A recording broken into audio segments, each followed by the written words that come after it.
Het wordt Nieveld, JV Grill. Ik zie van jou hier die Hens Krone Sternbach. Ik voel een ganz andere zaak. 50 jaar, dan zeg ik daarmee echt van de Fleeschregel. En zei maar, wenn ik heb vlees, het is niet de andere eerste aan het eten. Ik word niet veel van erklären, wij worden het gewoon erklären, wat je denkt. Ik doe Fleeschregel, dat is schwingvlees. Dat heb ik dus als gebied. Ik heb een toon genomen die op een half gezet. En dat je wat kap aan je legt. En een lach door je melk dat de rug van door en hier aan kan. Zo, hier deed ik dat aanlaaien banen. Daar heb ik dat met 2 soorten hout. Omlijfst het meeste plus met ook. Eerst sla ik een beetje beter omdat het aan branden blijft. En dan dat vlees dat ik verder aanzalten.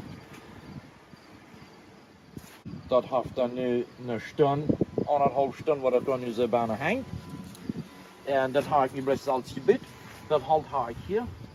Ik heb 2 soorten hout. Het meeste dat ik met ook. En eerst sprak ik maar blijft met pilai, dat het ligt te branden, dat het met alle branden hullen. En op een zand meewin, ik dat het ook noodmelken, want het regent branden plus je roze daar. Nu heb ik meer een beetje nood, laat ik dan maar bij een beetje bij. En de laatste ik Riakjre doe, ik voel je niet waag, ik wil me dat niet ombranden laten. En wat dat heb ik meer een mooie stapje doen en het gaat super fijn. Hoe lang duurt dat van wat de rondvangen is? Wat het hier scoort? Ik reken met dit van jou wat een wat van 5 tot 5 stunden. 5 tot 4 stunden? Ja. Nur 5 tot 4 stunden, ga je hier alle eten komen? Nee, dat kan niet. Dankzij Ernst dat je het niet meer hast.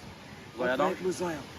Waar je het gefällt, goed naar JV Grill op YouTube, subscribe, Riakjre, we krijgen nog meer van zo'n video's als dit.